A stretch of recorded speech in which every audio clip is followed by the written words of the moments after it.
Well, good morning. You're just in time for more great stories and a little bit of cozy horror with me, Dr. Plague. So come on down and join us for some wonderful stories and some wonderful times. Let's start things off strong with a classic. Talking about a strange arcade in a foreign land that might have a little bit more than Frogger and Mario. Let's hear a little about Your Corner of Hell. Hey, folks, and welcome to the show. It's ya dude, the unconquerable Wafflesaurus gamer.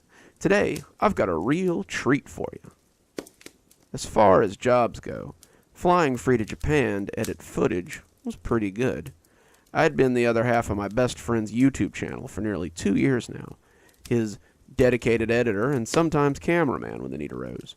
Travis, or Wafflesaurus Gamer, as he was known on YouTube, had a fairly popular Let's Play channel, in which he played everything from the shiniest new games, to the oldest retro titles, to the most ghastly train wrecks the internet has to offer. He had a modest fan base that seemed to like his Logan Paul-esque style, and the guests he had from time to time were entertaining enough to hold the attention of an 8 to 25-year-old demographic. 2 weeks ago, though, someone had sent him a weird one. The guy claimed to be from the outskirts of Japan, said he and his brother had gone to a game parlor with a reputation for obscure titles. They had gone to play a game that had been stirring up rumors in their little town, a game called Your Corner of Hell. The writer said very little was known about the game, but some kids in the village were supposed to have gone crazy or killed themselves because of the things they had seen in the game. The two had, of course, wanted to play this mysterious game. The owner had heard their request, money had changed hands, and the guy and his brother had been invited to the back of the arcade to play the game. The older brother had gone first. The room had a one-occupant rule, and the younger brother waited for a while his brother played for what seemed like hours. We went into the arcade at 10:30, just as they opened, but my brother didn't come out of that room until well past dark. The younger brother had sat for around an hour before boredom brought him back into the arcade. I spent several hours playing the machines, down to the lint in my pockets, and still he hadn't come out. As the sun went down, he heard a commotion near the front. The owner was carrying someone over his shoulder and shouting at the younger brother to get lost. The owner shoved him from behind, his meaty hand moving him easily. When the younger brother was on the sidewalk, the owner had tossed the thing that he'd been carrying onto the pavement and shuttered his shop up for the night. The thing he had been carrying turned out to be the boy's older brother. He was unconscious. The doctors say he's in some kind of coma and he may never recover. The owner denied that he'd ever even seen us, of course, and he has some kind of connections that keep the police from investigating him too closely. I know you play weird games, and I hate to bring you into something like this, but could you please go and try to find this game? The man at the parlor will let you in the back if you tell him Lilith sent you. Please, if you can find out what my brother saw, maybe they can help him. And now, here we were, standing outside the shabby arcade. We had flown into Hiroshima and taken a train out to the town of Tomonoru so we could meet the younger brother, a 15-year-old named Hisu. He recounted the tale to us as we sat in his mother's kitchen and drank some strong tea. The boy's hands had trembled as he spoke, and he seemed on the verge of tears as he retold his story. My parents are at the hospital with Ichi, praying that he will recover. He was supposed to go to university this year, but now it's unlikely that he will ever recover. The kid's English was pretty good, but when Travis asked if he wanted to come with us, I didn't need words to read the terror on his face. I haven't been back since the incident. I won't go near it again. A lot of kids in the village won't go there anymore either, not after what happened to Ichi. He wished us luck and said that he would pray for our return. Standing outside the grungy arcade, I didn't see what all the fuss was about. The facade was filthy, ivy hanging from the canopy, and bars installed over the dingy windows. The dust on the windows looked like you could have written in it, and the spiderwebs in the corners looked old enough to have seen the Reagan administration. The door was a black, gaping mouth with a roll-down shutter that would lock at night. As we stood, I could hear the beeps and plinks from inside, the familiar sounds of Pac-Man and Street Fighter, and the sounds were comforting somehow. Even in this foreign land, the sounds of familiar games could bring me comfort. "So, got everything hooked up?" I asked, going over his setup one more time. His glasses were set up with a pair of digital recorders that were damn near undetectable. As he recorded, the camera feed would be continuously uploading to the cloud. I could pick through the footage later and edit it into something usable for the channel. Since I couldn't come with him, he would have to record his events as he saw them. I was mostly on location to call the police if anything weird happened. A few local kids may not pique the police's interest, but an American tourist with 500,000 sub count might make them a little more willing to investigate this place. It made me feel like a real reporter, working in the field to expose the truth. How quickly we forget that those people, too, can die. It's as ready as it'll ever be. Let's see if there's anything to see, Travis said. A big grin spread across his face. We walked into the building that was awash with blinking lights and a cacophony of sounds.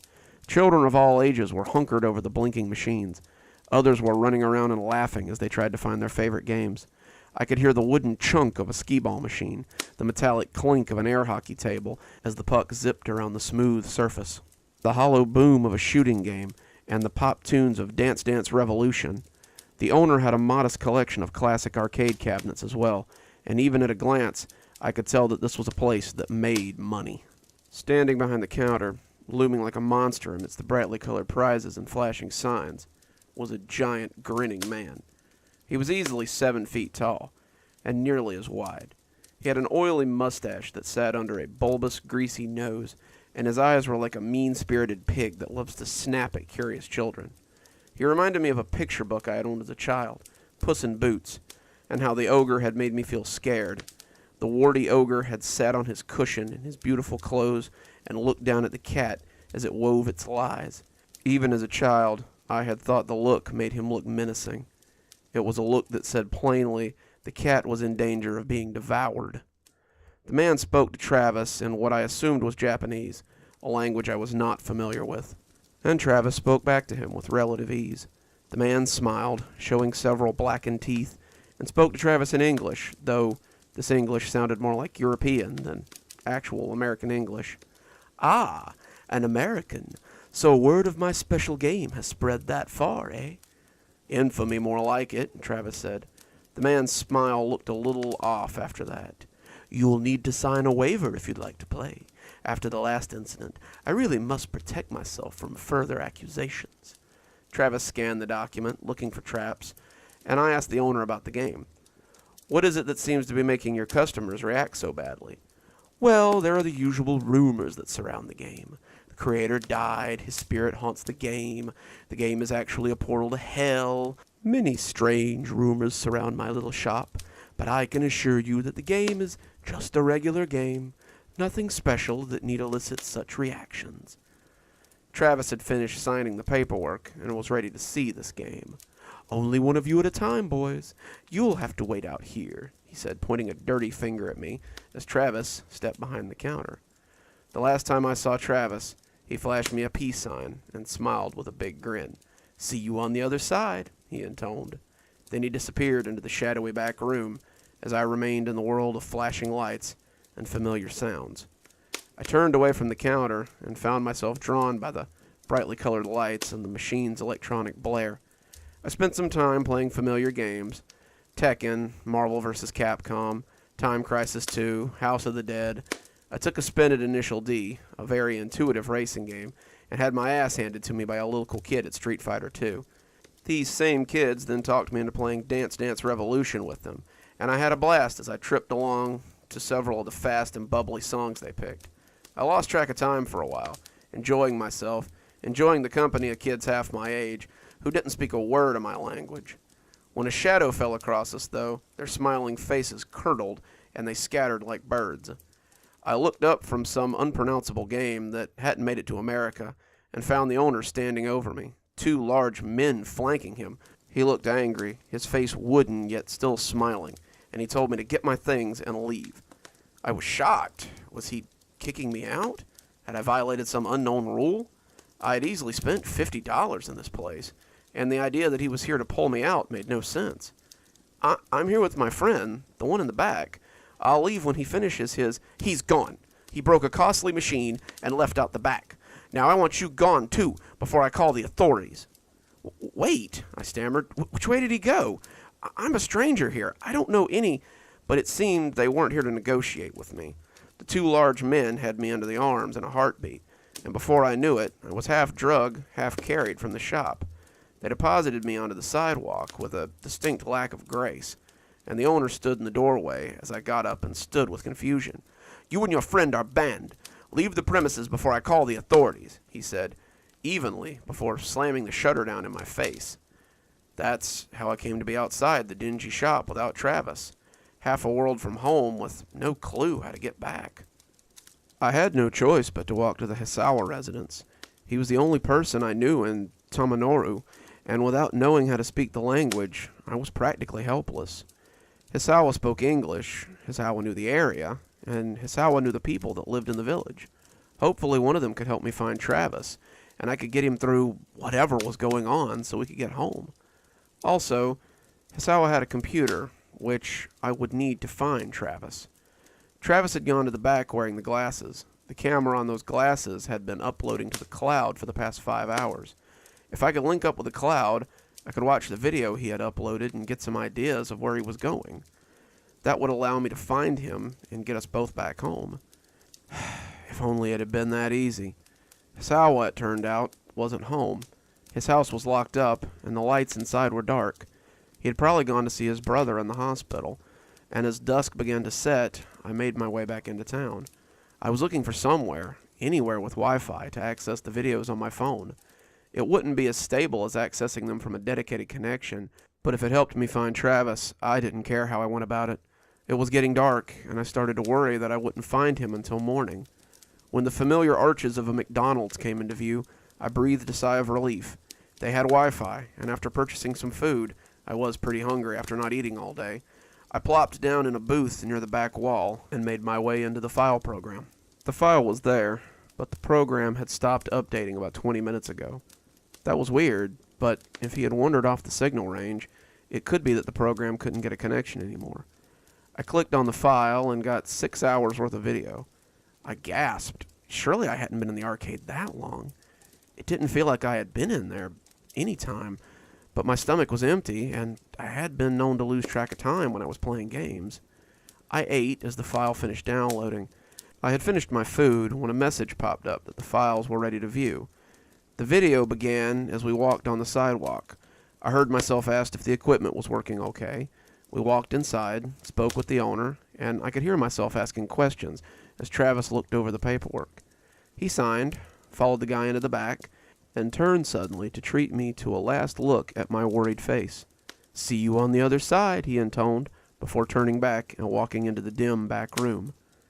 He walked past a line of overstuffed shelves to a hallway with several closed doors.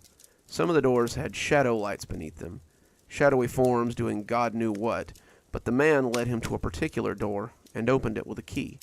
Inside was a sit-down cabinet similar to the old joystick arcade games.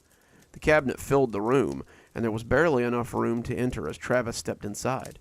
"When you're done, lock the door as you leave," the man said, his almost European tone still hanging over his voice, not like the angry one I had gotten as he threw me on the sidewalk. Then he closed the door, and Travis was alone with the softly glowing screen. The screen was large, 50 inches at least, and the words "Your Corner of Hell" pulsated across it. Travis looked for a coin slot and found none. He sat down and grasped the joystick, a single piece of plastic with no buttons or triggers. He looked around for a start button. Travis spoke to the audience, telling them that this was the game that had garnered all the hype, and he was going to see what all the fuss was about. He had just said something about not finding a start button when the screen emitted an odd static noise and bathed the room in a harsh white light. Travis snapped his eyes forward, and I had to shield my own eyes against the bright intrusion. Then the screen darkened, and Travis was staring at a bleak landscape of reds and blacks. He moved the joystick, the screen panning around, and it became apparent that he was in a cave. Travis praised the graphics, walking up to the wall and inspecting the textures. I had to admit, it was very impressive. The renderings were far beyond anything the cabinet or the screen should have been capable of. For a second, I could swear the pictures on the console were real-time. The cave walls were made of dark stone with veins of red that wound through them in arteries. The walls pulsated and moved oddly, and when he turned, there was a dim light coming from the end of the tunnel behind him. Shapes moved in that light, strangely proportioned shapes, and Travis seemed hesitant to go in that direction. After a few seconds of half-heartedly looking around, though, he discovered that this was the only route and moved his character down the tunnel. Kind of basic for a game with such well-defined graphics, but whatever, Travis grumbled as he moved up the pulsating tunnel, viewing the weird rocks around him. I heard him gasp when the tunnel roof gave way to the sky, and my own breath stuck in my throat at the sight. The sky was a deep red, the red of heart's blood, and as he took it all in, I could see bodies falling from it ceaselessly.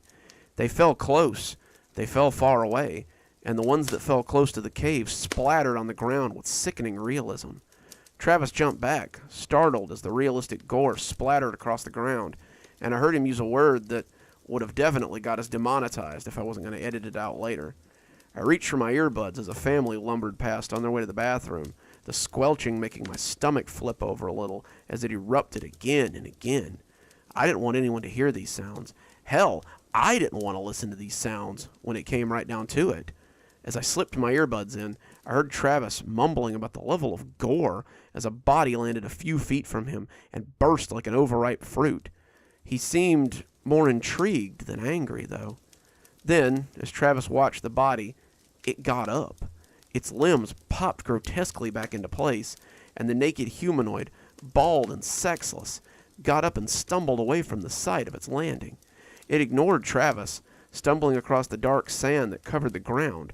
I could hear Travis breathing hard as he watched, and after some hesitation, he followed it. It stumbled across the sand, jumping as the hot sand burned its feet, and as it traveled away from the cave, Travis could see it joining groups of other battered bodies. They didn't speak. They grouped out of pure instinct and shuffled along as the black sand gave way to sluggish rivers of living fire. The group seemed to shy away from the fire, and I really couldn't blame them. Something seemed to be moving within the flames, and the group of bodies seemed to know that it was something that wanted to hurt them. Travis followed them, but never joined their group. He seemed to understand that these skittish creatures, humans or not, would be a target for whatever lived here, and their group would attract a lot of attention. As if to prove that point, one of them strayed a little too close to the fire and was ensnared by an arm of living flame that dragged it into the fiery river. The group looked after him, marking his departure, but they neither mourned him or slowed. They kept moving, and I could see other groups moving similarly as Travis used the joystick to look around. "What in the hell is going on with this game?" Travis asked as he followed the group at a safe distance. Am I supposed to follow them? Am I supposed to strike out on my own? I don't get the point here. He decided to follow them, despite their lack of direction, and as they neared a field of sharp black grass, I saw a creature jump out to challenge them. He was average height, his skin a deep maroon, and somehow he reminded me of the shopkeeper at the arcade. He was as wide as he was tall, and he looked at the group with a broad smile on his face.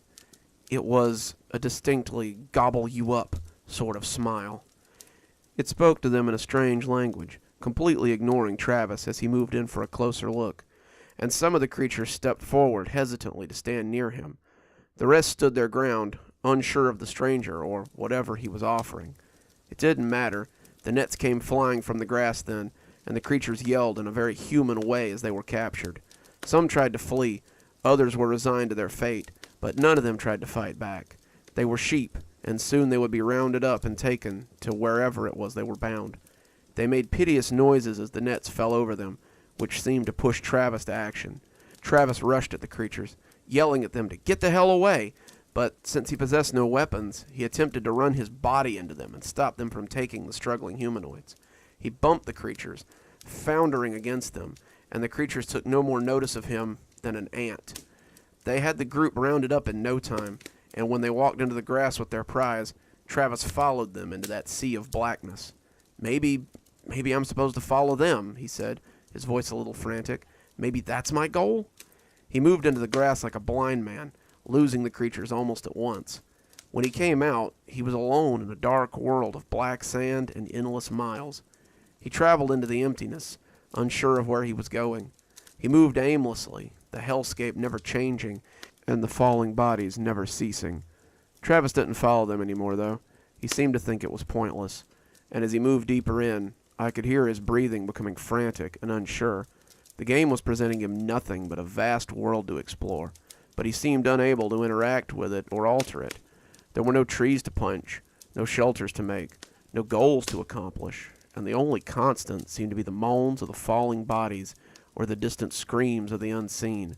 The screams would erupt distantly, sending Travis turning frantically in that direction before returning to his chosen path. He had seen no one but the creatures and the humanoids they hunted, and he was becoming a little paranoid of the big open landscape. Travis began his journey into emptiness with some commentary on the landscape, the graphics, and the game's strangeness. The farther he went into the wasteland, the more addled he seemed to become. He talked less to the audience and more to himself. At first it was just idle talk, wondering if he was going the right way or not, but slowly his speech began to descend into mumbling.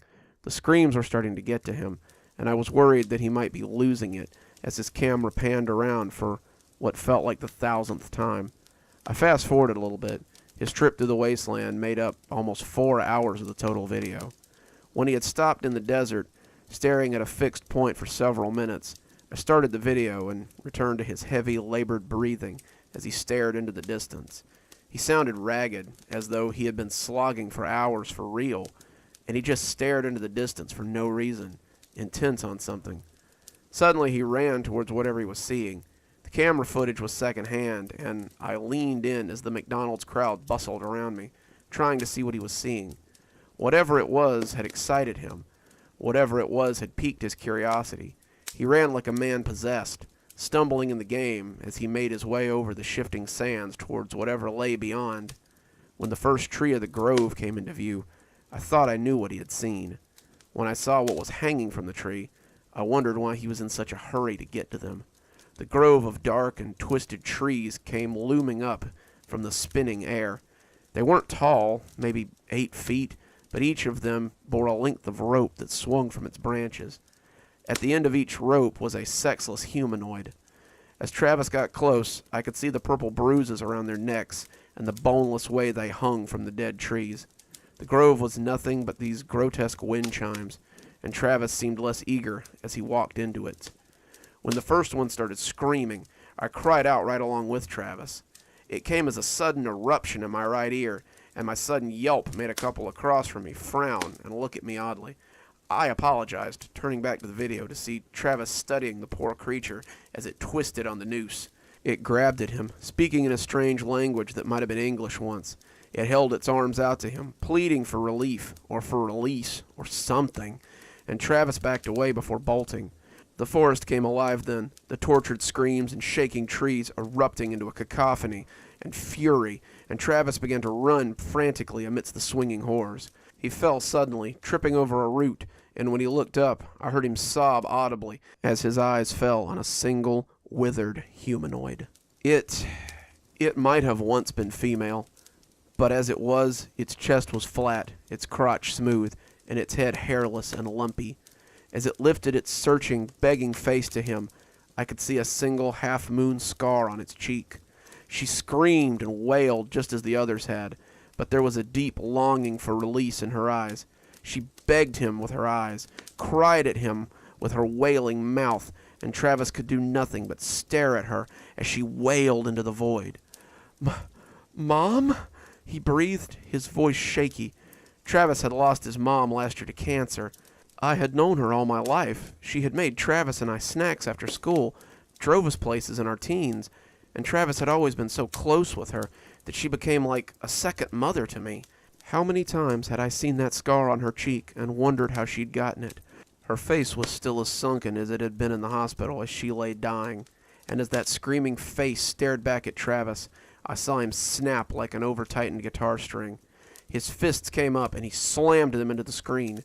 The cabinet shook, the image shivering, but Travis was far from satisfied. He slammed his fists, he kicked his booted feet, and he screamed like a wild man as the cabinet jerked and bent under his assault.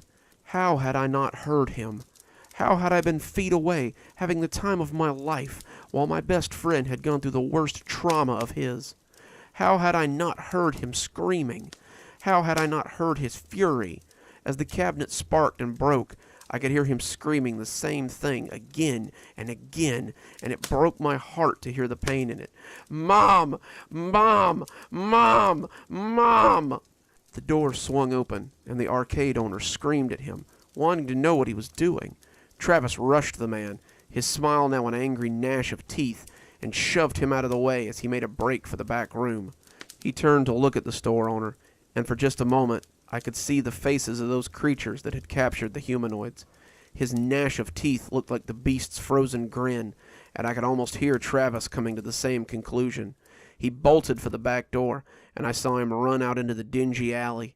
He looked around frantically, people on the street staring in mistrust, before taking a left turn and heading in the opposite direction we had come. He ran up the streets of Tamanaru, a stranger in a strange land, and the people on the street gave him a wide berth. He was frantic, moving like a wild animal, and when he stopped suddenly, I leaned in close to see what he was looking at.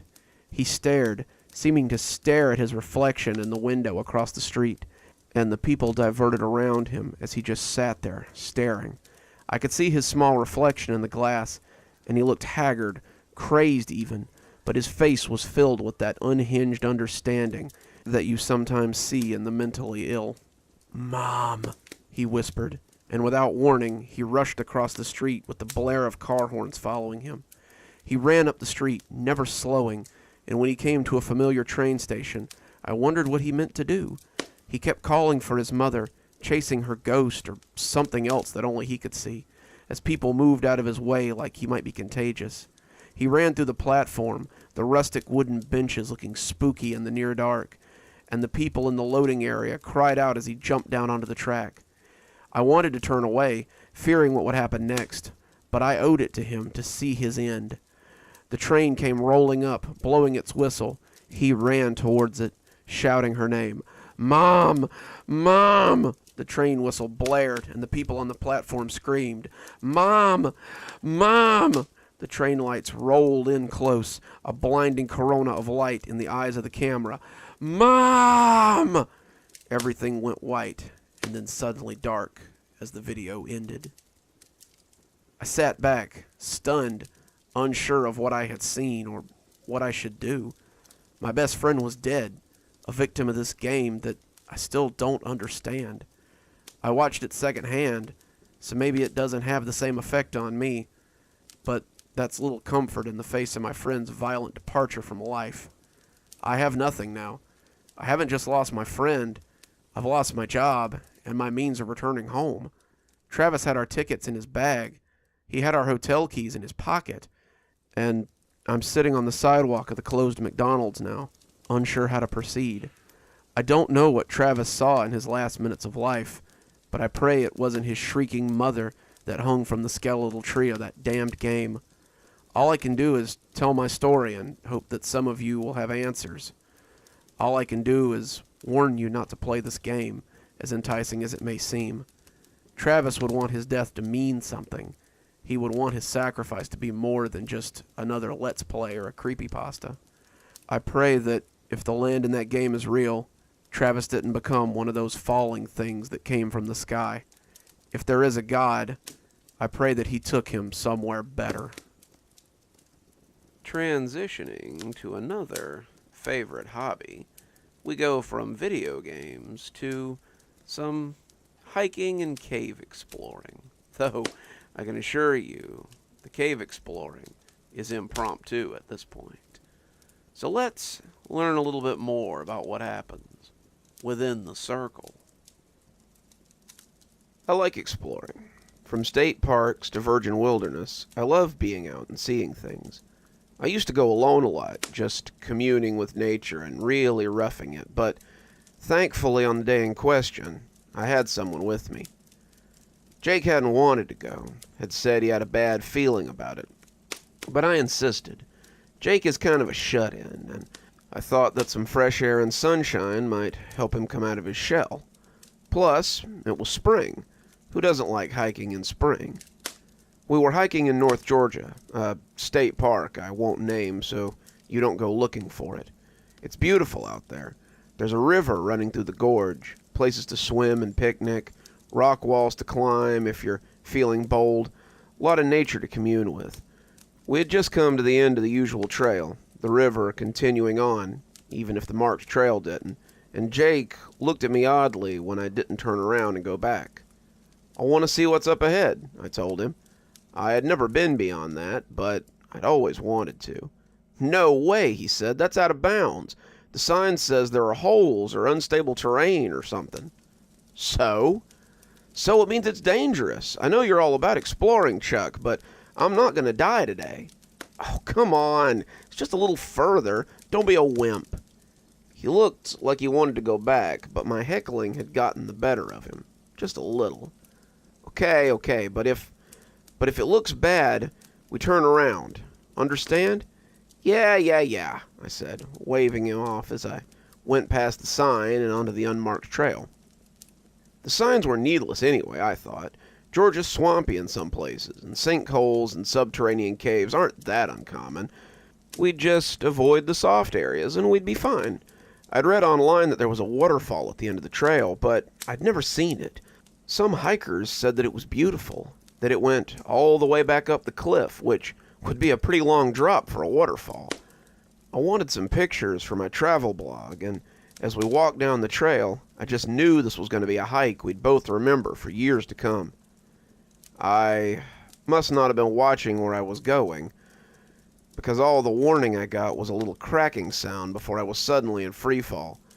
I was watching the hole in the ground get smaller and smaller as I fell, and then everything went black for a little while. When I opened my eyes, that circle of light above me was like a spotlight. I groaned as I tested my limbs, my back, my neck, and found myself mostly in good shape. My head hurt, but my arms and legs still worked. I'd fallen onto some moss or something that had probably saved my life, if not my brains, from splattering all over the floor. And as I lay there staring up at the ceiling, I saw a silhouette impose itself over some of the light. "Chuck! Thank God, I thought you were dead. I'm trying to get the Rangers, but I can't get a signal. You break anything?" I sat up a little, rubbing my head where a knot was forming. I felt a twinge of pain in my back, but nothing too bad. I was smart enough not to push it, though, lest I mess myself up further and unrepairably. "I don't know. My back, I think." "Well, that's better than most people if they fall into an underground cave, I guess. Unfortunately, I've got all the climbing hooks and you've got all the rope. I'm going to head back up to the swimming hole and see if I can get some help. Hang tight. I'll be right back." Before I could say anything, Jake was gone, and I was left with nothing but the moss and the darkness around me. I didn't know how big the cave was, and if it was a cave at all, but the blackness just seemed deep and impenetrable. As I lay there, the pain beginning to seep into my body, I thought I heard something. It was light, no more than a tickle on my senses, but it was definitely something. It was like something with claws, walking quietly on stone, like a rat, but bigger than usual. I thought it was my imagination at first, but as it circled my spot like a shark preparing to strike, I realized I wasn't imagining it. I lay as still as I could, hoping that whatever it was would decide I wasn't interesting or edible. But when it spoke, I was taken off guard. It sounded like a woman, like a young, pretty woman. "Hello?" I stayed quiet, not sure what was going on, hoping it was a delusion or a hallucination. "Is someone there?" It sounded real, though, not like any of the voices I had ever heard in a daydream or a regular dream, and despite myself, I decided to answer. "Hello?" There was silence for several long breaths. Then it spoke again. "Are you from up there?" she asked, and I assumed she was pointing at the ceiling. "Yeah, my name's Charles. What's yours?" Silence. Silence. Then it spoke again. "I don't have one. No one has ever called me anything." That was weird. I didn't know anyone who didn't have a name. Made me wonder how long she'd been down here and who had left her down here. Had she fallen into one of these subterranean tunnels like I had? Had she gotten trapped without any way out? I asked her, but after 2 long breaths, she told me that she didn't know. I don't remember ever not being down here. It's my home. If I lived up there, it was a very long time ago. The long pause between conversations was a little weird, but I put it out of my mind. Clearly, she didn't get a lot of chances to talk to people, and she was just remembering how to make conversation. There was nothing wrong with that. In fact, I was glad she'd found me. I didn't want to be down here all by myself, and maybe I could help her out once Jake came back. "Why don't you come over here into the light?" I asked, patting the stone beside my moss bed. "That way I can see you." Silence. Silence. Then, "I don't really like the light. It hurts my eyes and it burns my skin." That made sense, I thought. If she had been down here long enough, then she was probably kind of sensitive to light. I remembered reading about people who lived in the dark too long and go blind when you take them into the sun, and I felt foolish for asking. It was really more my sense of vanity anyway. The idea that I might be talking to some old hag had crossed my mind, but she sounded young and pretty, and I guess I just wanted to look. "Is there anyone down here with you?" I asked, hearing my throat click as I said it. My throat was dry, and when I reached behind me, I felt for my water bottle and realized it had rolled off in the fall. I was thirsty. I didn't know how long Jake would be gone. "Hey, you don't see a clear water bottle anywhere in here, do you? There's water in it, and I'm so thirsty." Sitting in the sunbeam wasn't helping matters much, and I was scared to move or go looking for my sunscreen. I wasn't in a lot of pain, but they said that a neck or a back injury could be exacerbated if you moved. I lay there, frying like a fish, and I just knew I was going to have a wicked sunburn when I finally got out of here. When the water bottle rolled out of the darkness and bumped my hand, I had to stop myself from flinching away from it. I reached down, trying to move as little as possible, and as the water hit my throat, it was like pure honey. I splashed a little on my face, imagining I could hear the sizzle, and sighed in relief as I found some comfort from the heat. "Thank you," I said, looking at the darkness as if expecting to see someone peeking at me. Silence. Silence. Then, "No problem. You're the first person I've had to talk to in a long time. I don't want you to lose your voice." I smiled, glad to give her the comfort of a human voice. We talked a little, mostly involving me talking and her adding in little things every now and again. I told her about hiking and Jake, about the world above, and she seemed to enjoy my descriptions of things like TV and movies. For her part, she told me that she had lived in the tunnels down here for a while, and that she could see in the dark pretty well. She ate whatever she found in the tunnels, and I wasn't the first person to fall down here. That made me feel bad for her. "None of them offered to get you out?" "You are the first person to be alive when you fell in. Some of them are alive for a little while, but they don't stay alive for long. No one comes for them, and they succumb to the fall." That gave me a chill. "You mean they die?" Silence. Silence. Then, "They do not find their bodies. I told you, Charles. I eat what I find in the cave." My mouth was going dry again, but it had nothing to do with the heat.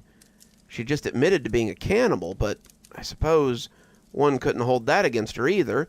She was trapped down here. Food was probably not plentiful. She had to survive the best she could, but I couldn't understand how the Park Service didn't know people were going missing. How did they not collect the bodies before she got a chance to eat them? Did they just think people got lost in the park? I thought that maybe they should be a little more proactive, but then Jake's voice whispered in my head, like putting up a sign to stay off the dangerous trail. "Were you," I tried to ask, my tongue getting stuck to the roof of my mouth, Were you planning to eat me? Silence. Silence. Then, yes, she said, not showing the slightest bit of hesitation. But you were alive and the sun was up. I usually don't find the bodies till after dark, so there's no sun to keep me away. That made me shudder. It isn't often you get to have a conversation with someone who's planning to have you for dinner. And if the sun had been down and I was still alive, I started, but I couldn't finish the thought. I didn't have to, though. Silence. Silence. And then, yes, she said. I was quiet, not sure how to answer, but she beat me to it again. I have to eat, Charles. All creatures must eat, and I am no exception. You don't feel weird about eating your own kind? I asked, trying to find the right words so she wouldn't be offended. Silence. Silence. Then, I don't eat my own kind, Charles. I eat people. My teeth chattered a little at that. Translation, she wasn't a person, which led my mind to ask the question I didn't dare voice. What was she? What was I down here with? Even if my back wasn't injured, even if I wasn't paralyzed, something I was pretty sure I wasn't, I still had no way to get out. I could no more jump 30 feet than I could have tossed Jake the rope, and I was at her mercy, it seemed. She needn't wait until dusk, I thought, as I watched a cloud cruise across the mouth of the hole. If it started to rain, if it became overcast, even if some stray cloud covered my hole in shadows, it would be nothing for her to snatch me back into the darkness. It was a sobering realization to discover that my life was hanging so tenuously. Charles? She asked, and I heard that clicking noise getting closer. Charles, are you okay? I hadn't noticed until now, but her voice sounded artificial. It was like something approximating the sound of a voice. A speaker playing someone's voice from a video or something. It was a good copy, but I wanted to know what was making it. The longer I lay here, the less certain I was that she was a girl. The more certain I was talking to a monster. Charles, she said, and there was worry in her voice, as well as hunger. I'm here, darling, I said, making myself answer her. I was just wool gathering. I hit my head when I came down, and it made me feel a little woozy. The clicking came even closer to the circle of light, a circle that was suddenly not nearly wide enough. I do not know this word, woozy. What does it mean? Is it like being tired? Yeah, I said. Yeah, it's a lot like being tired. I kept looking up, hoping to see Jake and the Rangers up there. How long had it been? It had to have been at least half an hour. I couldn't imagine that no help had come in half an hour. Even if he had to walk all the way back to the station at the trailhead, someone should have come along by now. I didn't know if they could stop her from dragging me off and eating me, but I really hoped so. Charles? Yeah, I said, hoping my voice sounded steadier than I thought it did. Are you afraid? I had to stop myself from answering with a big old Texas-sized hell yes, since that might provoke her. Nah, darling. Why would I be scared? The clicking came up to the edge of the light, slow and unsure, and I imagined that I could see something there, just beyond the shadows. A face or something. It did not look at all human. It looked like a bad driftwood carving of a strange idol from a heathen tribe outside of civilization. And I found it hard not to stare at the spot. Your heart is beating very fast. Your blood is pumping through your veins like a river. I can hear it. It's making me hungry. Are you afraid of me?" I opened my mouth to deny it, but that was when someone called my name, and a shadow imposed itself across the light. It felt like too much, and I wanted them to move away as they blotted out some of the light. "Chuck!" Jake yelled. "Are you okay?" "Sure, great," I lied, glancing over to see the face I hadn't seen was gone. Someone else cast a shadow over me, and I was shaking as my light was cut off by half. "Chuck, my name's Ranger Mike, and I'm here to help. Ranger Gabe and I are going to rappel down. Is your back or neck injured?" I don't think so," I yelled, listening for the clicking and the voice of the not woman. I think I just hit my head." Mike talked to someone up there, and they concurred. "We're going to drop down flares so we don't get stuck. Close your eyes, okay?" I nodded, but there was no way in hell I was going to close my eyes with that thing around. It was strange how quickly she had become it, and how little I wanted to bring her back up with me now. I had no idea what I'd been talking to, and suddenly I didn't want to know. I wanted out of this hole, out of this hell, and I promised whatever was listening that I would never scoff at signs there to keep me safe again. If they would get me out of here, I might never even come back to the woods again. The flares came down, and I saw the cave was much bigger than I had thought it was. The flares sent up ghostly light, casting everything in flickering illumination, and that was when I saw it. It was only for a second, as it retreated down a side passage, but I caught a glimpse of what I'd been talking to. The driftwood carving analogy wasn't far off, the whole thing looking white and thin and kind of fragile looking. It walked around on these long, thin legs that looked like nothing so much as pure bone, and its eyes were high up in its bony forehead. It looked at me almost apologetically as it left, but the two rangers who rappelled down never so much as glanced into the cave. They had me up on a stretcher before I could warn them, and after securing it to the ropes, they had all three of us winched up as the flares burned in the darkness below. There were more rangers at the top, paramedics too, and they got me up topside, and I was dragged to stable ground as I was checked out by the EMTs. They said the bruise on my head was nasty, but there probably wasn't any brain damage. My spine appeared fine, though they wouldn't know for sure until I had an EKG, and my neck felt okay too. Ultimately, they said I was very lucky, and I told them they didn't know the half of it. I'm in a hospital room now, waiting for my EKG, but just wanted to get this down while it was fresh. I can't prove that it wasn't a hallucination. The ER doc said I was definitely concussed, but I think it was real. I talked with something under the ground, something that would have eaten me if it hadn't been for the light encircling me. I was extremely lucky in a lot of ways, and I thank God that I made it out with little more than cuts and bruises. If I hike again, I'll be paying more attention to the signs from now on. You never know what you might find just below the surface. Such a good story.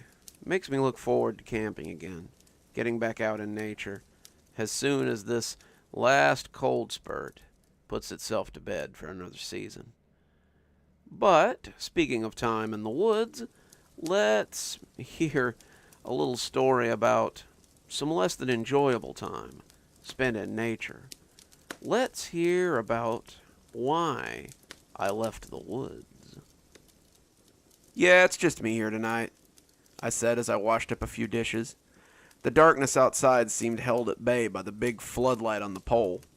The forest surrounding our little cabin looked like a green wave that was preparing to swallow our circle of humanity up forever. And it was only thanks to that 120-watt bulb that we were saved. I had the phone pressed against my ear, and I laughed as my boyfriend said something funny. The phone slipped towards the soapy water, and I caught it just in time as something scratched at the door again. "What?" "Nah, they haven't come home yet. Uncle Ricky doesn't usually like to be out in the woods after dark. I opened the back door as another loud scratch came from it, and Benji walked in. The mutt had been with our family for years, and as he lumbered in, he wagged his tail and gave me a big doggy grin. I wrinkled my nose with disgust when I noticed that he'd been rolling in something. There was red-brown crust all over his right side, and at first I mistook it for blood. When I saw he wasn't limping, though, I figured it was just mud, or worse, blood off of some carcass he'd rolled around in the woods. I started after him as he made his way towards the laundry room where his food bowls were, my boyfriend prattling away in my ear. "Rick, I'm going to have to call you back," I said, making my way towards the laundry room before Benji could roll around on the clean laundry. "Everything okay, babe?" "Yeah, but Benji rolled in something, and I don't want him to get it all over the house." "Okay, well, stay safe. Love you. Love you too, Rick. See you tomorrow." I hung up the phone and took a step towards the laundry room. I had just reached for the bristle brush by the sink when my phone blared from the countertop. I turned away from Benji and walked towards the phone, checking the caller ID to see who it was.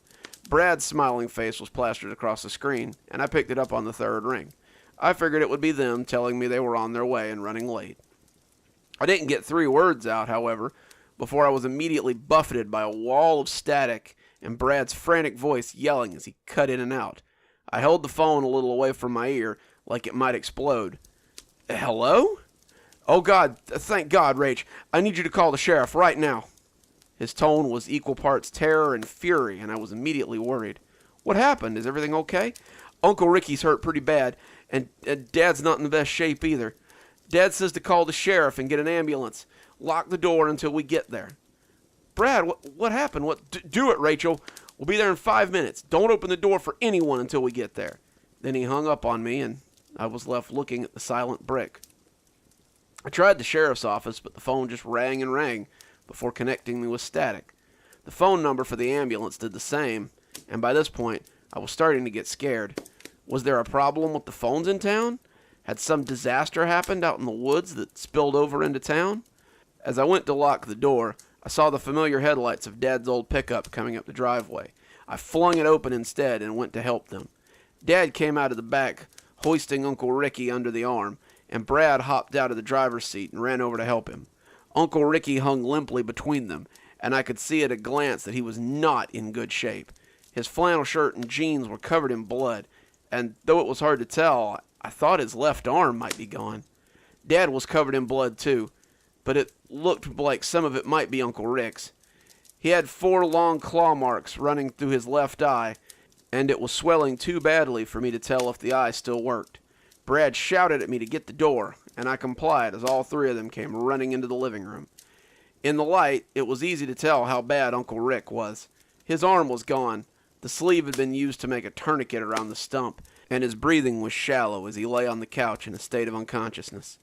Brad said something about getting back for the guns, but Dad shut him down and sent us both to lock the doors. After the house was secure, Dad asked me if I'd called the sheriff or the ambulance. I told him about the strange static, and he swore loudly as he took his own cell phone out of his pocket. He dialed a number, and I could tell by his face that he was getting the same result. Finally, he swore and threw the phone against the wall. "I guess we're on our own," he said, and it was the most hopeless sound I'd ever heard come out of my daddy. Even when Mama died, he'd still kept a strong face on for us. "What's going on? What happened to Uncle Rick?" I asked. Dad looked over at Brad, and after a silent conference, Dad started to tell it. "We'd been hunting for most of the day. We hadn't caught a damn thing. Something was scaring the game off. We heard it walking around a few times and thought it was a bear. Your Uncle Rick said it smelled like a bear. So when the sun started going down, we decided it was time to pack it in. We started getting everything together. Right out of the blue, a doe steps out in the meadow. She looked around real skittish-like and starts cropping grass real quick. She clearly smelled whatever had been making that noise all day, but the deer has to eat, and she started filling her belly as quickly as she could. Your uncle sighted her up and dropped her real easy, and we figured at least we'd have one thing to show for our efforts. No sooner did we get to the edge of the meadow when a big old something comes crashing out. It grabbed our deer and bolted back into the woods like a bat out of hell. It kind of looked like a bear, I guess, The sun was setting, and it was hard to tell, but it moved quicker than any bear I'd ever seen. Brad and I were just going to let it go, but Rick was mad as I'd ever seen him. He tore off after it, saying he was going to take that thing home instead. So we follow him, not wanting to leave him in the woods alone after dark, and we chased this thing into its cave. At that point, I was sure it was a bear, so we go creeping in, trying to surprise it. As the sun sets behind us, we see this thing hunkered over the deer, and it weren't no bear. It's wolfing at the deer, just slurping down big mouthfuls, and Rick gets real pale and starts gibbering about how it's the thing that we saw when we were kids. Wait, I interrupted, you've seen this thing before? Dad looked perturbed, but nodded. Yeah, that's why Rick hated to go into the woods after dark. When we were teenagers, we were up in a stand, hunting deer. Rick sights one before sunset, and he drops it, much like we had tonight. We're about to go get it when this big thing comes out of the woods and starts wolfing it down right there in the meadow. Well, you know your Uncle Rick. He always had a temper. So he pops off a shot at it. Hits it too, but that don't do nothing but piss it off. It comes roaring and charging up to the bottom of our tree and starts clawing and pushing until it topples it over. We jump out just as it hits the ground and just go tearing off running for the truck. And that was what you saw today?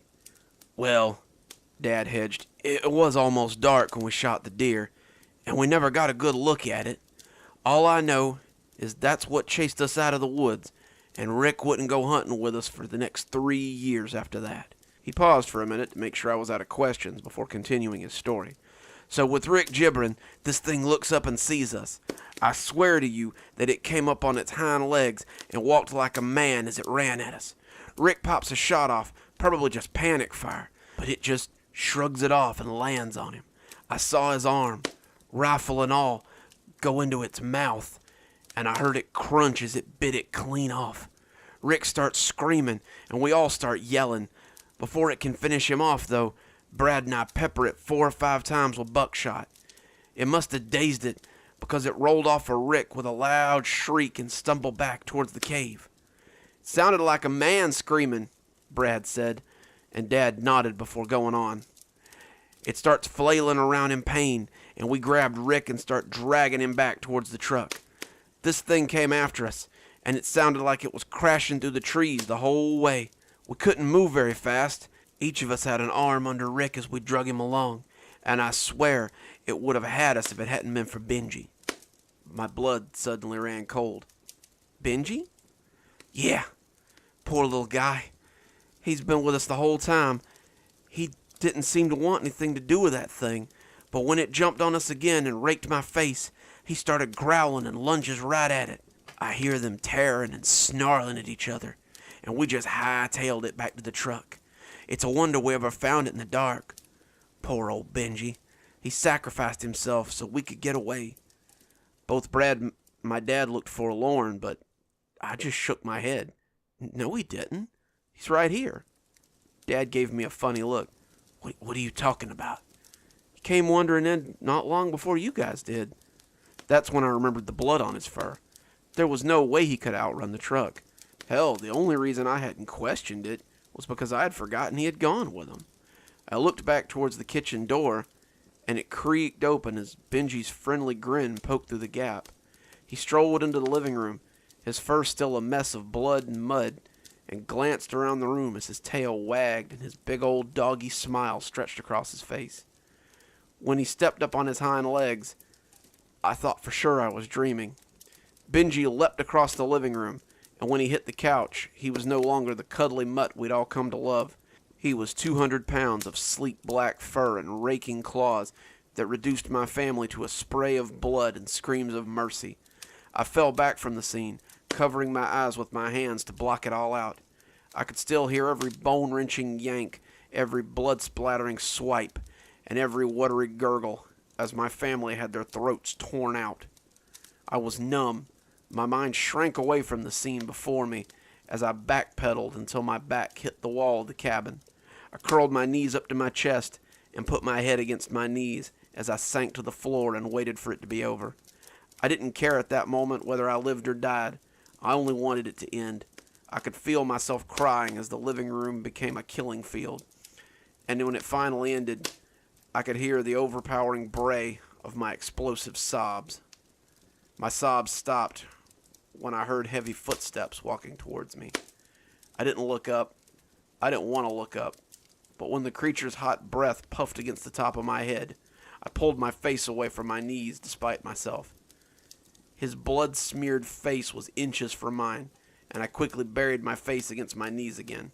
It was leaning over me, my family's blood pattering onto my skin, and it was all I could do not to pass out from terror. We stayed like that for several minutes, until I couldn't take it anymore. I lifted my head and looked at this semi-feline face and asked the question, Why haven't you killed me yet? His voice was high, like a bee that's been caught in a jar, and it hurt my ears to listen to him. Because you helped me. For that favor, I will give you a favor in return.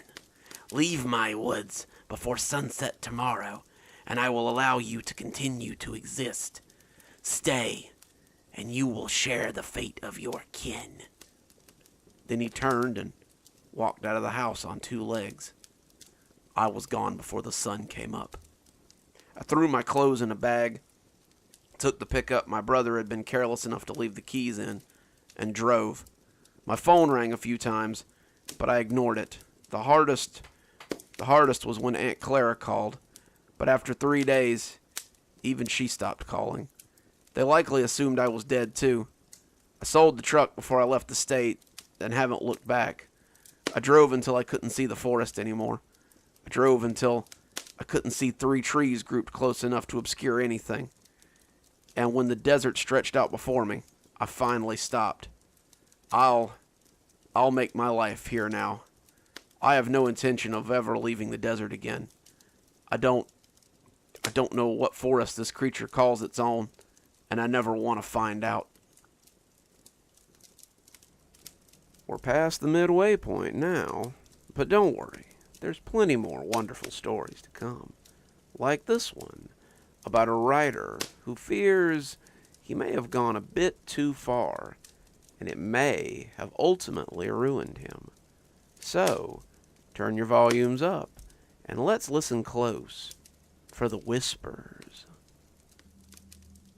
I am a murderer. I'm responsible for the deaths of 75 within 2 weeks. I've stabbed men to death, rendered bodies to ash, killed children in the womb, and even drowned whole ships at sea. I've changed the fate of kingdoms and seen to it that uncharted planets remained unfound. I would likely be the most prolific serial killer in the United States, if not for one problem. The police claim that if murdering fictional characters was a crime, they'd have to jail Stephen King and George R. for multiple life sentences. They say this as they laugh me out of the police station. They think it's a joke, or that maybe I'm not right in my head. But I can assure you, I'm as right as I've ever been. I listened to them tell their stories for years, and I've heard them scream when I end their lives. I'm a murderer, pure and simple, and their blood is on my hands. You're probably reading this, though, and thinking that I'm ready for the rubber room. Let me start from the beginning. I've always been a creative mind. When I was younger, I could hear them whisper to me about their homes, their verdant green kingdoms, their sterile, majestic spaceships, the feel of rolling decks beneath their feet, and so much more. It manifested in my games, and my school friends would always gather around to see what today's adventure would be. We traveled the cosmos, fought wars between elves and men, and roamed imaginary prairies as we hunted wrongdoers on horseback. As I grew older, the voices grew louder, more insistent, and their stories became my stories. I wrote about the kingdoms of my youth, the adventures of my childhood, and by the time I was 20, I had 5 books published, even one on the New York Times bestseller list. As I grew, so grew my fame.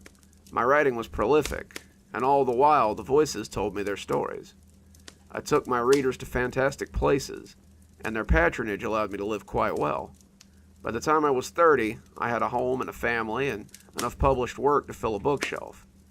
That's when the problems started. It all started with Aberdeen Price, dashing archaeologist adventure. He told me of his next adventure, a trip to the city of Bone.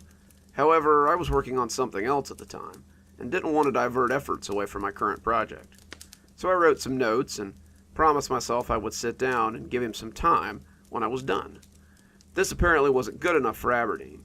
He came every night in my dreams and told me his story over and over and over again, until finally, I just couldn't take it anymore.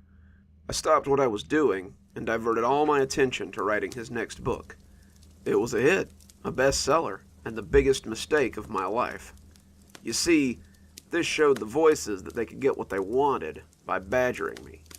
Every night from that night on, they would come to me and tell me their stories, each overlapping the other, until I just couldn't take it anymore. The kingdom of Verdant Green was once at the mercy of the dark wizard Zormoth. His evil armies threatened to... Scanners once more alert Kevin Gorel that he is nearing his destination. The dark planet Zephyr rises from the darkness of space as he see the island of Katmandil off the starboard side of Elizabeth's Folly.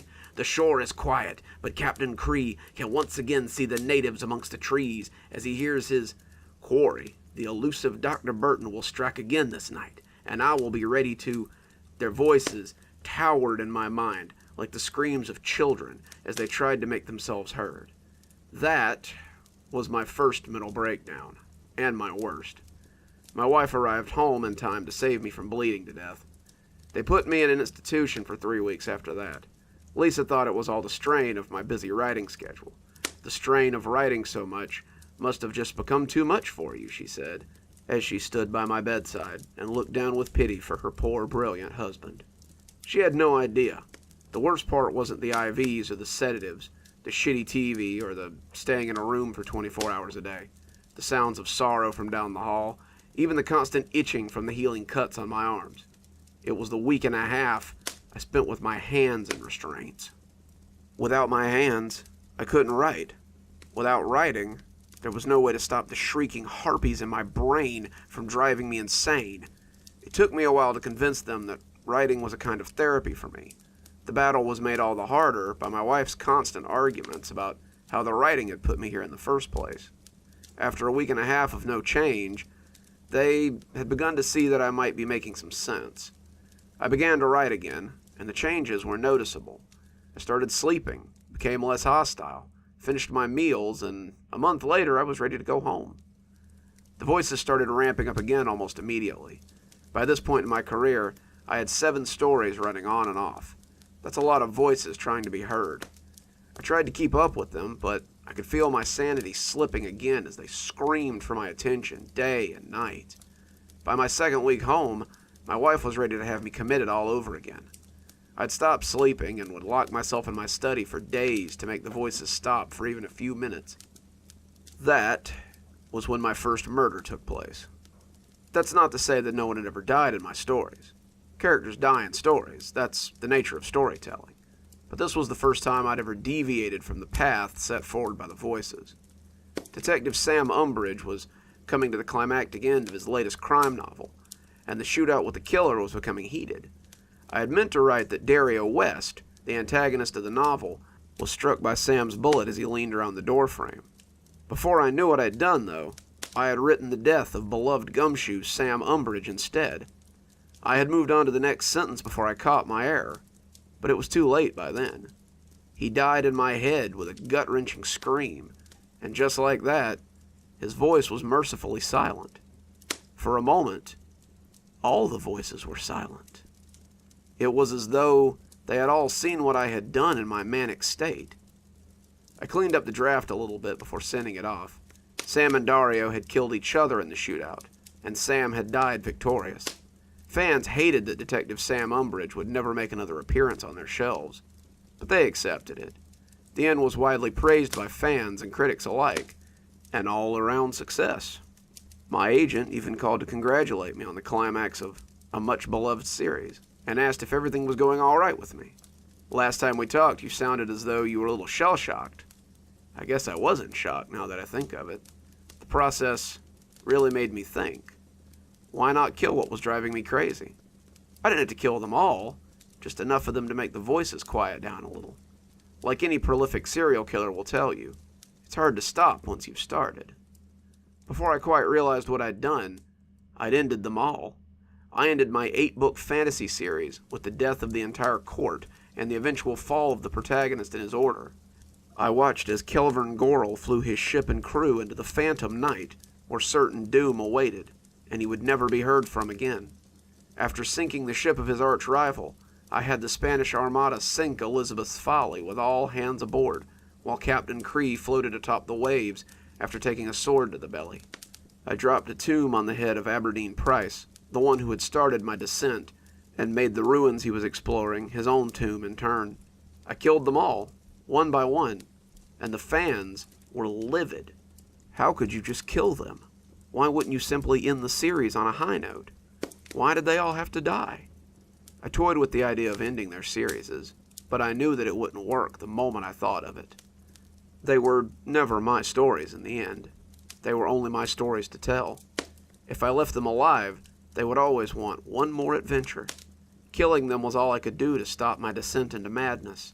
And as I lay down to sleep that night, I felt myself smile at the thought of my long-awaited sleep. It never came. I've been staring at my sleeping wife for the past 7 hours as I keep court with the whispering dead. Their spirits are unwilling to die. The part of my soul I put inside them, reluctant to be put to rest.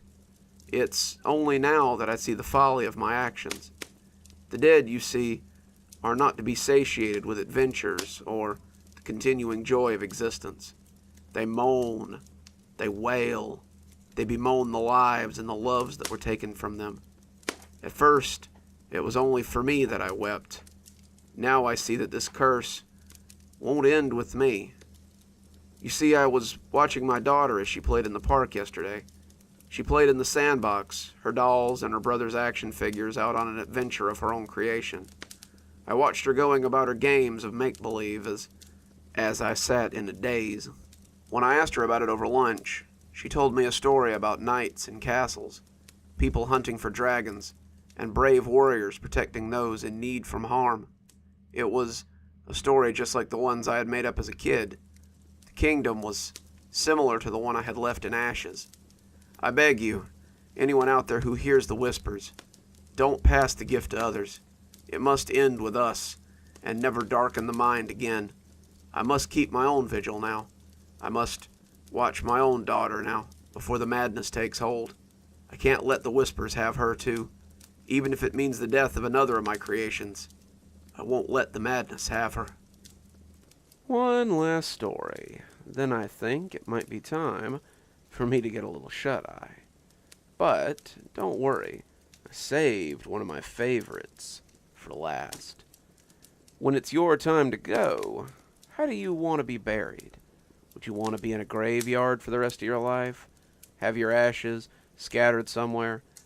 Me personally, I think I might like the piece that we find in the next story, where you use your remains to fuel the life of a tree, and maybe, just maybe, you share your essence with that noble tree forever. So, let's take a trip to Whispering Pines Memorial Forest. It is my pleasure to unveil an innovation in burial services. The investors looked uncomfortable as they sat in the hot sun on the edge of John's latest investment. When the tech mogul had bought 500 acres of swampland, people had speculated that he meant to build another factory for his microchips. Tech magazines had floated the idea of everything from warehouses to a new robotics division and everything in between, but none of them could have guessed his true intentions. His stock price had doubled since the announcement, and investors seemed to be holding their breath to see what would come out of Yomite Solutions this season. Only his accountant had known the real story, and he had been sworn to secrecy. Not a word to anyone, John said, winking as his usual smile spread across his face. Wayne had snorted. John, no one would believe me if I told them. Now here they were, their eyebrows raised as he talked about Not some new piece of tech, but an innovation in the burial of all things. Behind me stands 500 acres of new growth, trees ready to provide mankind with oxygen, and many helpful species of insects and wildlife will find a place to live here. Beneath them, however, are the first in a long line of subjects in our land renewal innovation. The bodies are infused with seeds. The seeds take root and use them for nourishment, and as such, become a sort of casket for the dead. He saw some of the squirming looks held by those gathered, and decided to squash them. Behind me stands what will one day be a new forest, a forest that will be untouchable thanks to the laws now in place. Think of it. Every cemetery a forest, every boneyard a park, every place of death a place of rebirth. This is the future, a future that bodes well for the earth and for the health of our planet. Welcome to Yomite Pines Memorial Forest, a place of eternal rest and peace. The investors clapped. It wasn't over-enthusiastic, but they clapped. They would see, in time, that it was a good middle ground. John had done a lot of harm to this planet with his factories, his smog, and his landfills full of obsolete electronics. If he could turn people's minds and grow a memorial forest in every state, it would go a long way towards making him feel better about the business and his soul. John Yomite, in fact, hoped to be buried in one of these forests himself one day. He had no way of knowing how soon that dream might become a reality. That was the first night that he had the dream. He was running through the rows of newly planted pines, the ground groaning as they grew towards the heavens. They towered over him, their branches grasping for the sky, and as they blotted out the moon, he heard their whispers. "Join us, join us, join us in the soil." The ground sucked at his feet as he ran. The sand clung to him, as if trying to hold him down, and as he jogged through the park that he had created, a cold wind blew amongst the trees. He woke up in his bed as the whispers grew, and breathed a sigh of relief when he realized it had all been a dream.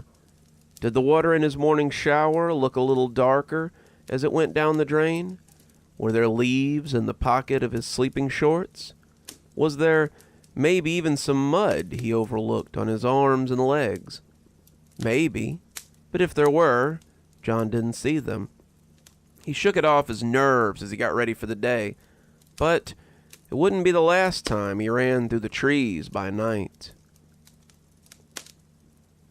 Wow, John, if you'd told me this thing would take off like this a year ago, I would have called you crazy. John looked down over the forest of pines and oaks, their tops coming in as they grew strong. The glass window over his tower made the perfect observation platform, and the glass was thick enough to block out the whispers he sometimes heard when he walked the grounds. Wayne was going over the numbers, but John was barely listening. "You did call me crazy," John said, looking down over his forest of trees. He had built this tower so he could watch the forest grow, and he found he was truly at peace when he stood up here. Watching them sway, watching them grow, it was all so different from anything he had done before. "Did I?" Wayne said. "I guess I was wrong. This has been a bigger windfall than any of your previous endeavors." John would have agreed if it hadn't been for the incidences that kept cropping up. Who would have thought that people would pay so much to save the planet and to be one with the burgeoning forest? John asked. "Now, if we could just figure out why people keep going missing, we'd be set," Wayne retorted. He said it with a laugh, but John really didn't find it funny. If it had been one or two, John could have understood, but what kind of memorial garden loses double-digit guests in their first year? The large forest had become a popular tourist spot, and people had come to camp and walk and take in the natural beauty of the new-growth forest. The trees were only about half the size that they would grow to be, but they were still an impressive stature. They were the living embodiment of those who had nourished them. At least that's what the papers and some of the journals were saying. There were plans to grow more of them if participation was good, and so far it had been. People were interested in helping the environment, and having a quiet and beautiful place for their relatives to visit them. And the list of people who had bought places in Yomite Pines would facilitate the buying of another 20 or 30 acres at least. It had all been looking so promising before people started going missing. At first, it wasn't anything to get excited about. A couple of campers never arrived back home. An older couple that never returned to their car after a visit. A man who never walked back out the front gate after walking in. These things were odd, but not unexplainable. People did all kinds of silly things, and this was no more than someone who simply decided to leave by another way, or had forgotten to check out, or perhaps decided to lose themselves on purpose and find a quiet place to die. The kid, however, was something else. Marcus Lorraine was 6 and had accompanied his parents into the little forest so he could visit his grandmother. They had walked amongst the trees, taken in the paths and little bridges and the shallow river that ran through it, but when they had turned to go, Miss Lorraine had noticed that her son was nowhere to be found. She swore he had been with them when they crossed the little bridge over the river. She swore he had been with them when they stopped to dip their toes into the water. She swore he had been with them when they stopped at the bathrooms. She also swore that she couldn't be certain after they had passed the picnic area and started heading back to their car. I don't remember much after the picnic area, if I'm being honest, she said, her dreamy voice at odds with her tearful demeanor of a moment before. I'd been walking along, listening to something, and for a moment it was almost like I was hearing my mom talk to me. I know how that sounds, but I'm telling you that I could almost hear her voice. Her husband had said something similar, though not quite the same. He could swear he heard people whispering just out of sight, like they were sitting in the woods and discussing important matters. He described it like the scene in The Hobbit, where the dwarves keep interrupting the elves' party. He could hear them, but he knew that if he went to investigate, they would all just melt away and reappear somewhere else. Regardless, neither of them could say when little Marcus had left their side, but he was gone now, and they wanted him found. John stayed with the parents while the forest was searched. He had set up a little command center near the visitor center and was directing volunteers from there. Mr. Lorraine had gone out to help them at the start, but by sunset, he was back at the tent and sitting with his wife. The two were holding each other, both praying quietly as they waited for their son to return. They were upset, but John had yet to see them cry. They were afraid, but they didn't look overly fearful. He would have thought they'd be in shock, except that they kept looking into the forest as if someone were calling to them before going back to their prayers. "This isn't good," John said under his breath. "You don't say," Wayne had said, looking at the parents as he pitched his voice low. "Be as glib as you want, but Marcus Lorraine's disappearance doesn't look good." Wayne pulled him aside out of earshot of the grieving parents so that they could talk. "Do you have any idea how many kids go missing in the national park every year? Do you know how many theme parks lose kids without the help of creeps? Kids wander off, John. Probably find him asleep under a tree somewhere." They did not find him asleep under a tree somewhere. They didn't find him at all, as it happened. Marcus was the 15th person to go missing in the park that year, but he wasn't the last. "We've had hundreds more pre-orders for the upcoming acreage. We'll sell the plots as quickly as they become available. It's almost like we're printing money." John was glad that Wayne had forgotten about the kid so easily, but John found it a little more difficult. He remembered each of the names, each a civil suit their families tried to file before his lawyers shut them down, and he supposed he probably always would. Wayne went on talking, but John couldn't take his eyes off the trees. Their sway was so hypnotic. Maybe this was why people kept going missing. That, or the whispering that he heard sometimes. He could even hear it a little up here, but it was always worse when he was on the grounds. It was like a slithering little voice that wormed its way into his ears, begging him to come and join the others who had already come to this place. And why not, he thought. They all seemed to have found peace here.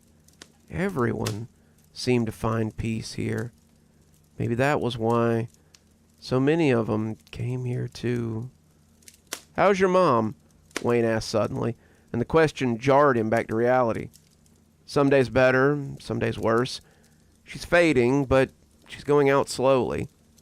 "Will you plant her here too when the time comes?" Wayne asked, the question sounding uneasy. "I've saved her a spot from the very start," John said, looking at a place near the base of the tower. "I grew this forest for her, after all." Wayne excused himself after a little more small talk, but John stood there and watched the trees sway.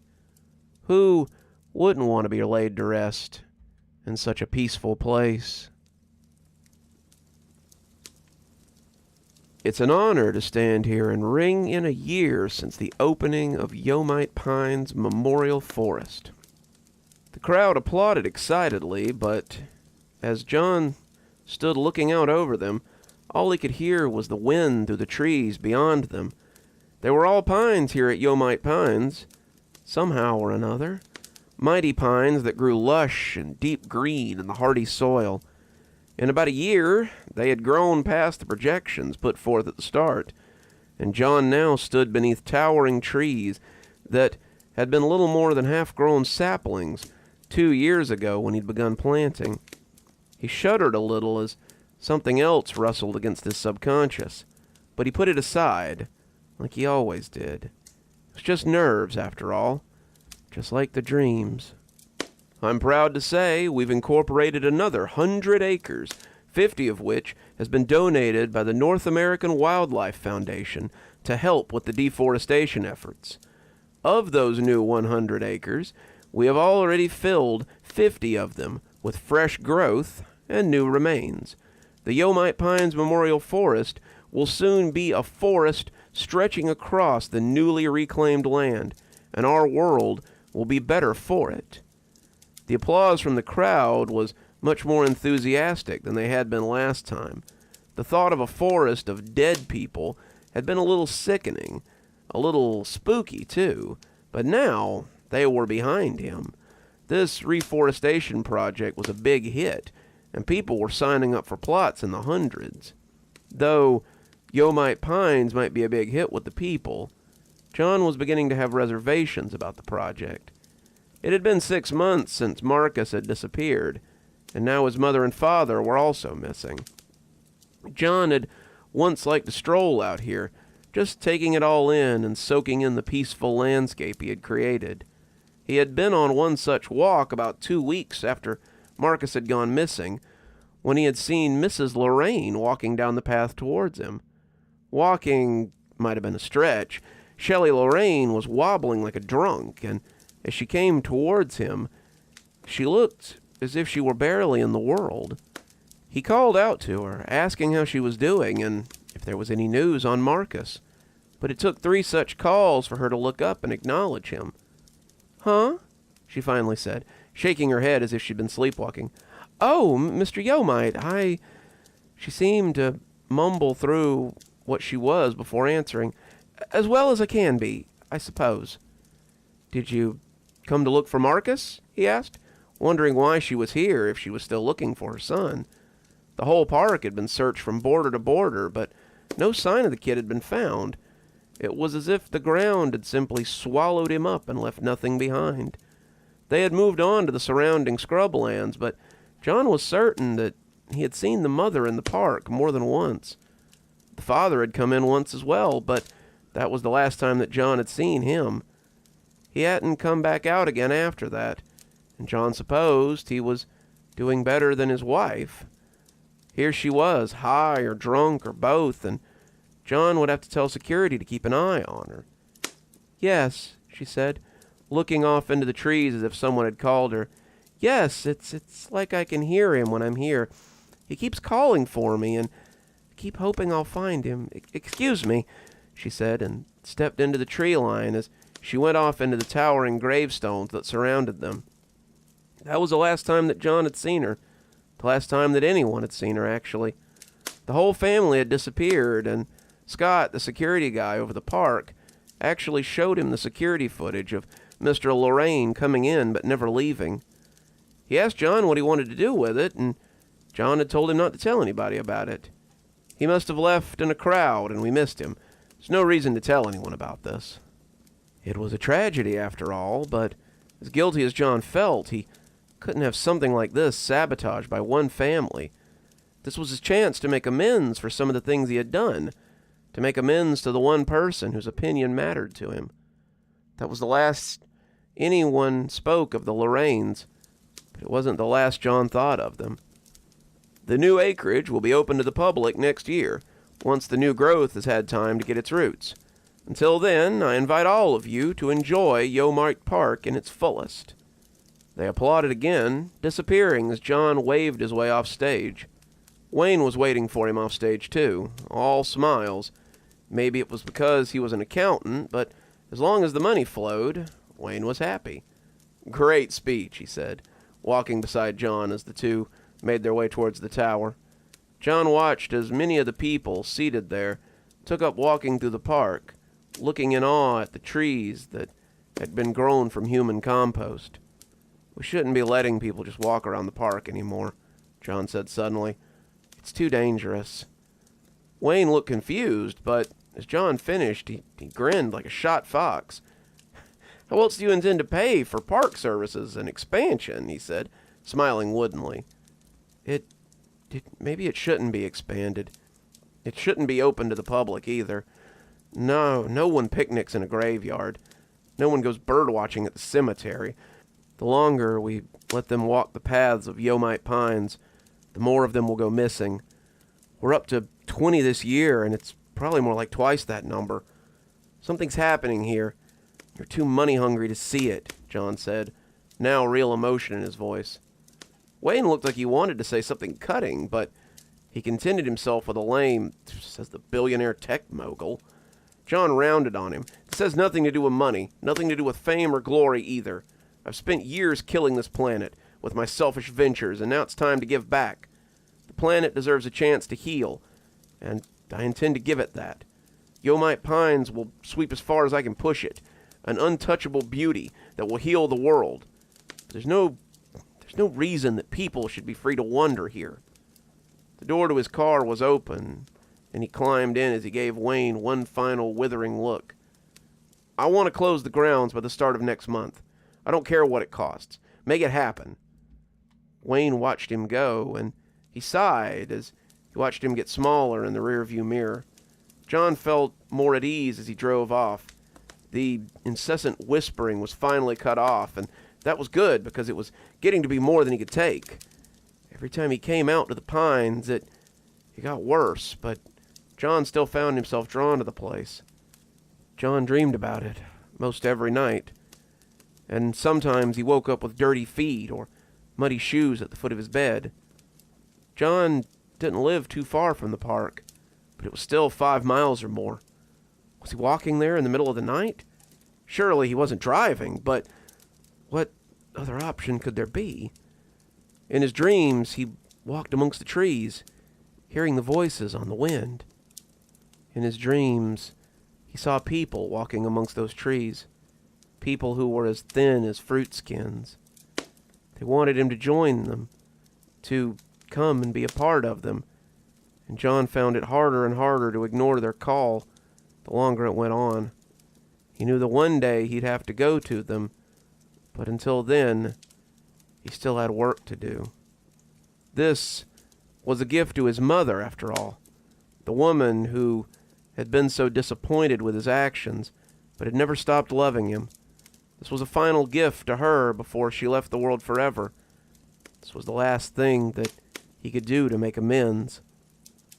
The valet parked his car as he pulled up to the hospital, and as he rode the elevator up to the 7th floor, he wondered what state he would find her in today. She'd been getting weaker as the cancer ate at her, and it seemed unfair that it should be something like that would take his mother from the world. She, who had marched against deforestation, who had gone to sit-ins for cleaner oceans and for endangered species, the woman who had loved the earth with all that she had, was going to be taken from it by something as mundane as cancer. His mother was going to be eaten alive by something that none of his money could do anything about, and John hated that more than anything. He came in to find her napping, but she opened her eyes as he took her hand and smiled at him. "How are you feeling today, Mom?" he asked, trying not to cry, but knowing that his eyes were leaking. "Like I'm dying," she said, smiling despite herself. "Just not fast enough for the cancer's liking. We added another 100 acres to the park today. The ceremony was great. I wish you could have been there." "Me too," she said, her eyes drooping. She was so tired these days, so easily tapped out. "Mom, am I doing the right thing here? I know this is helping the environment, helping the world, but is it the right thing?" His mother smiled, her face sad but content. "I can't tell you that, dear. We all have to decide what's right and wrong for ourselves. I only want to do what would make you proud of me, what would make you proud to have me as a son." John was crying, really having a good boo-hoo, but he didn't care who saw it as he pressed his face against her shoulder. "Well," she said, laughing hoarsely, "then I'm glad my pain could be useful for something." He just sat there with her, the two of them enjoying the other's company. John had saved her a place for after she was gone, a place where she could be at peace within the earth. Her final good deed for the planet she loved so much. She would grow within the heart of the park, likely the largest tree in the park when she was done. She would rise above all the others, dwarfing all the pines as she rose for the sky. Till then, however, he would mourn her, one day at a time. He was running, the soil mashing between his toes as he went. The trees rose up around him, their voices high and beautiful. They called to him as he ran, asking why he was fleeing from them. They could bring him peace, too. They could make him complete within the soil. The moon was a ghostly sickle over top of him, and as he ran over the muddy ground of the park, his park, he felt more and more lost. He had built this place, had designed the layout, and it was unthinkable that he should be unable to find his way. This was a dream, anyway, he told himself. He was dreaming all this, no matter how much dirt he found on his sheets in the morning. These were all just nightmares, regardless of the filth he found at the bottom of his feet. Nothing here could hurt him, nothing could really get him, but that did little to hamper his fear as he ran. "Come to us, John. Come find peace in the soil." His spine prickled. Had that been Miss Lorraine? He took turns at random, his feet feeling heavy the further he went into the park as it sucked at him. The ground was hungry, and now it wanted him to go along with the others it had taken. He didn't understand how it could still be hungry, but it ate greedily as he sank more and more of them into the soil. Now it wanted him too, and as his feet came onto the sidewalk, he breathed a sigh of relief. The ground couldn't get him on the sidewalk. At least he didn't think so. He seemed to come back to himself as that thought came to him, and he realized this may not be a dream. Suddenly he was standing on the sidewalk, wearing his comfortable sleep pants and his sleeveless t-shirt, staring at the whispering sea of trees. He had found himself here before, wondering how he had gotten here, and as he reached for his phone, he realized it wasn't in his pocket. It wouldn't be, would it? It'd be on his nightstand, right where he'd left it. He looked at the tower and was thankful that he'd paid for night security. He started walking towards the edifice, preparing to answer some questions yet again. This is starting to become a problem, John. Wayne was pacing around his office in the tower as John sat drinking coffee in his night clothes. Scott had called Wayne for some reason, and John would have to have a word with him about that later. John signed the paychecks around here, not his accountant and VP of sales. Scott was likely worried that John was having a break from reality. John realized that didn't change matters, though. This was still John's project, and he was in charge. If the shareholders find out about this is going to be bad. John laughed. Shareholders? What shareholders? This project is being bankrolled by me and me alone. Wayne shook his head. I'm not talking about the park, John. I'm talking about the shareholders in your other companies. If they find out that you're wandering around your memorial garden every night, they might worry that you're losing it. John shrugged. Let them think what they want. This is more important than anything else. Wayne looked at him then like he might be crazy. Talk like that's going to bankrupt you. I know you're torn up about your mother, John, but this isn't the time to give up.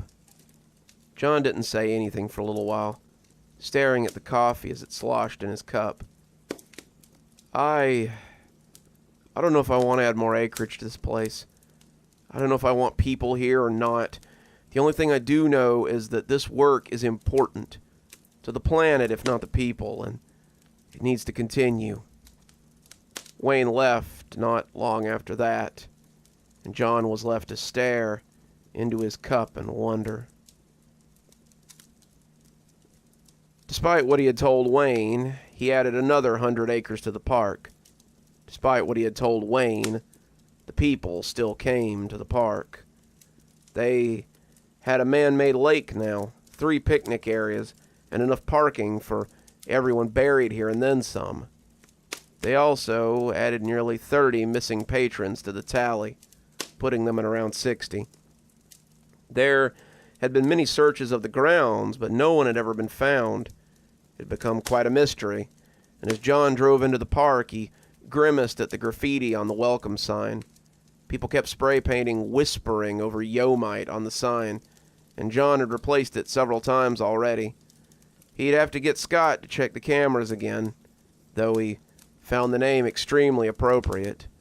John's dreams had far from abated, and he rolled his window up as the whispering tried to find its way to him again. They beseeched him to come to them, to join them, and John didn't know how long he could resist them. The dreams were drawing him out here nightly, and he'd started waking up in the park more often than not. It was becoming more and more apparent that he was simply walking here at night, and there didn't seem to be any way to stop that from happening. Lately, however, the calls had been in a voice that he couldn't refuse.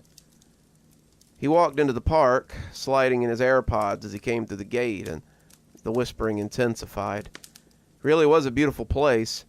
The pines had come in nicely, and they were growing tall and healthy. They stretched out from the gate now, a mighty forest that had risen from nothing, and he was proud of his work. He was haunted by that work, too, but it didn't stop him from being proud of it.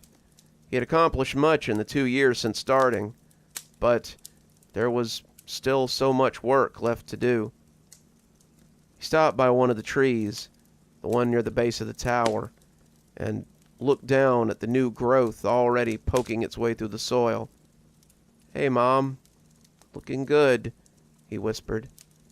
She had passed about 3 months ago, not long after his conversation in her hospital room. She had been laid to rest in the park, his last gift to her, and the placard he had put up in front of her tree was the only real allocation for grave markers. Everyone else had a small number so their loved ones could find them, but his mother would only be important to him, and he knew that. She had been his last family, the only surviving piece, and now it was down to him to mourn her. When she had joined his dreams, adding her voice to the chorus, he didn't know how much longer he'd be able to hold out. Wayne was waiting for him when he got to the top of the tower, holding up the plans for the latest expansion. "We just got approval for another 100 acres. We should have it filled before June, and then the next 100 before this time next year, I guess. How much would it take to get another 1,000 acres? Wayne's eyes went a little wild. I mean, some of it would be available through government grants, but the cost would be steep. Make it happen. I don't care what it costs. Wayne looked at him oddly. You feeling okay? You're not planning on doing anything drastic, are you? He seemed to have noticed how close John was standing to the window. John couldn't exactly blame him for his concern. John had been feeling a little hinky, as his mom had been wont to say, and he wasn't sure what to do about it, or what he might do about it.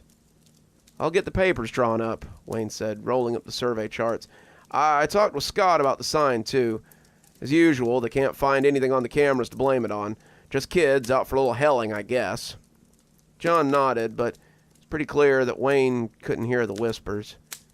He didn't get it. Probably never would. He was the perfect one to run something like this, though he would never understand the importance of it, or the horror. The nights John had spent out here had shown him where the missing people were going, had shown him his own fate as well. The whispering would get him one of these nights. It was only a matter of time. John was tired, but the terror made his legs move as the mud sucked at his every step. Maybe tonight was the night. Maybe this would be the night they got him. Maybe this was the night he became a part of Whispering Pines. Even the name had slunk into his consciousness. It was fitting, too fitting, and he could no more outrun it than he could the ground that sucked at his feet. Suddenly the ground did a little more than pull, and John was up to his thighs in the hungry muck. Beneath the soil he could feel the strong grip of searching vines and realized that if he didn't start fighting now, the jig would be up. He yanked and tugged, his strong runner's legs feeling ineffective in the muck. He was losing ground, 1 step forward, 2 steps back, and when the paved path came into view, he waited like a drowning man. The roots gripped at him, dragging him back, but John pulled onward, working for the shore. Suddenly, the dirt was up to his hips, and he was wading through the fresh mud. He wasn't going to make it, he thought. The roots would get him, the ground would take him, and he'd be with the dead. One of his nails tore up painfully as he grasped the sidewalk, but he pulled himself up nonetheless. He limped a little as he walked towards the tower, one of his ankles having twisted a little as the root grabbed at him. John's steps weren't just heavy because of the ankle, though. John hadn't gotten a good night's sleep since he opened this damn place. He was exhausted, living off cat naps in his office, or the 4 or 5 hours he snatched a night. John was used to weird sleep schedules, and he had kept strange hours throughout college, but as he got older, it became harder to maintain. He didn't know how much longer he could last like this, and as he came to a familiar placard, he stopped in front of it. His mother's tree was larger than it had any right to be. Seemed larger than it had been this morning, in fact, and the concrete bit at his knees as he dropped down before it. "Mom," he said, tears running down his face. "Mom, I don't know how much longer I can do this. I'm so tired. I want to rest. I want to..." When his mother's voice shuddered against him, like the caress of a bird's wing, he looked up and saw her. She was lovely, bedecked in leaves and green, the queen of summer in all her glory. When she reached down to touch his face, her hands felt like flowers against his skin. He closed his eyes as he leaned into her touch, her words like summer sun on his skin. "You've done your best, John. Come, rest with us." John nodded, pitching forward as the earth swallowed him up. He should have been terrified, but the embrace felt almost womb-like. It felt so natural, like coming home, and John breathed in a lungful of soil as the darkness enveloped him. "Welcome home," his mother said, and John felt at home. It's my tremendous pleasure to announce the expansion of Whispering Pines Memorial Forest. The park has become less of a memorial and more of a forest in its own right now, and I hope someday to see hundreds of forests like it, instead of useless granite slabs that do nothing but take up space. I know if my friend, John Yomite, or his mother, Terry Yomite, could see how this project had expanded, they would be very proud of the work we've achieved here. I've watched this garden grow into a mighty forest, and I couldn't be more proud to be a part of it. John watched as Wayne spoke to the crowd, telling them about the new backer who was interested in what they were doing here. John understood the words he said, things like the woman's name, Titania Thurston, the Green Society, and Kashmir Botanical Gardens, but they didn't mean anything to him. If someone was interested in his idea, that was good. If they let the forest rot, he supposed that was okay too. John was part of the Whispering Pines woods now, and he supposed that others would be too, very soon. Being a tree was probably the best thing he'd ever experienced, and he was eager to share it with others. Wayne still couldn't hear him, but he would, someday. Some of those in the crowd could clearly hear him, and they'd likely join him too, someday. John had time, after all. He certainly wasn't going anywhere. Smells like the coals might be burning a bit low, and I think that means it's time for our stories to come to an end today. Don't worry, though. I'm sure there'll be plenty of more days with plenty of more tales to come on Cozy Horror. Until then, this is Dr. Plague, wishing you a wonderful day and a spooky evening.